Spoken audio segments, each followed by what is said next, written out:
Skywatcher interactive Bible devotional on man being created in the image of God.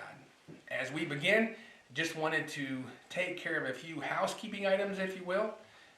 First, wanted to say thank you to those of you who gave us some feedback on the first couple of videos. It's just going to help us produce and upload better and more effective videos, so thank you.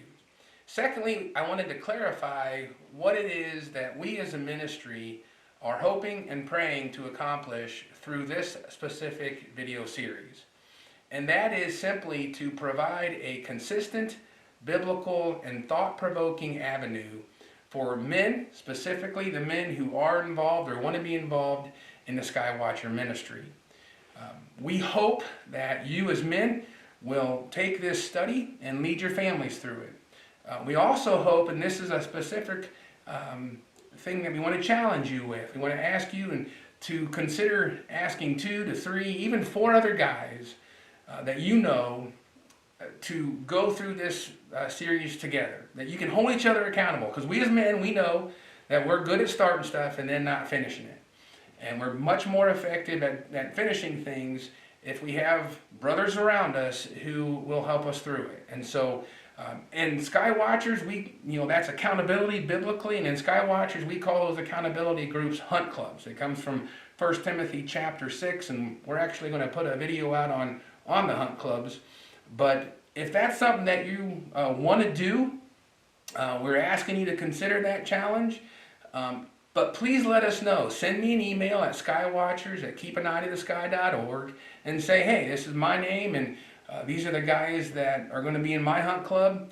Please put us on the list. And if you do that, I will tell you that the next video that we put out will announce a big competition for those groups of men that are wanting to do this, wanting to be a part of the hunt club, be a part of the interactive Bible devotional. So just want to put that out there and let you know that's what our intended purpose of these videos are. We do hope that those of you who watch them will share them, and that because of that the ministry will grow, but that's not our intended specific purpose.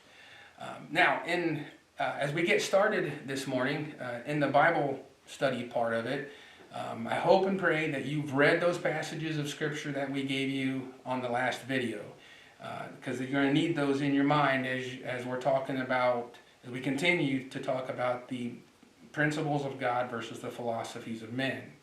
And as we look at the differences of what those two ideas are, a lot of people focus on the term principles versus philosophies, and although there is a difference in those, we know that whatever the belief is,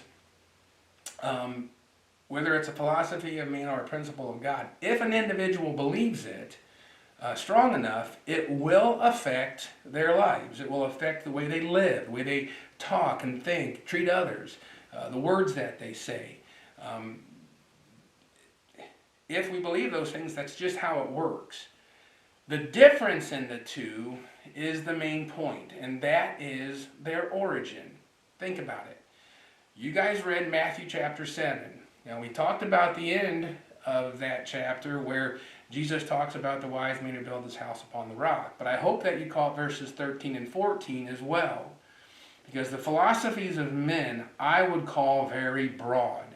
Their ideologies like Marxism, their philosophies like Nietzsche's God is dead, their theories like evolution, but they come from men and men's interpretation of the world around them, where the principles of God are very narrow because they only come from God.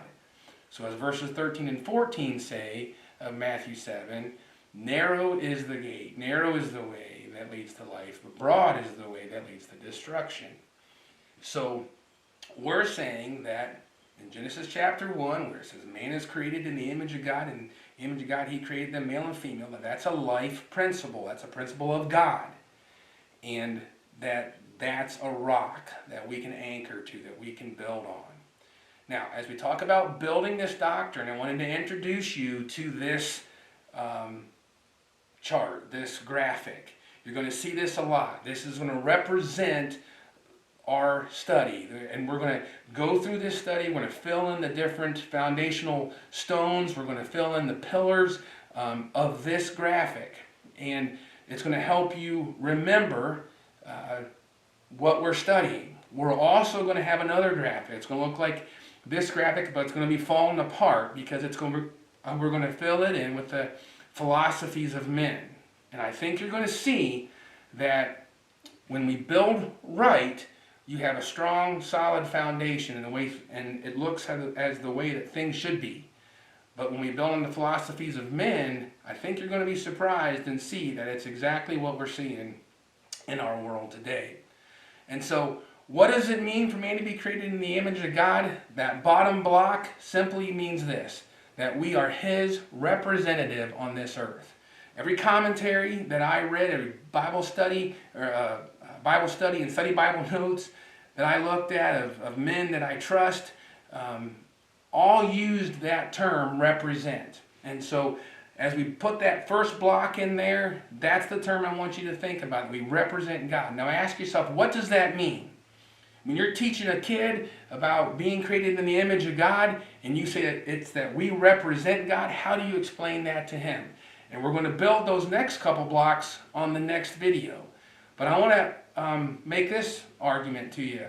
Not only will we fill in these top blocks, but we're going to build also off the back side of this. We're going to say that because we represent God, there are two things that we can deduce from that statement, and there are two questions that we have to ask.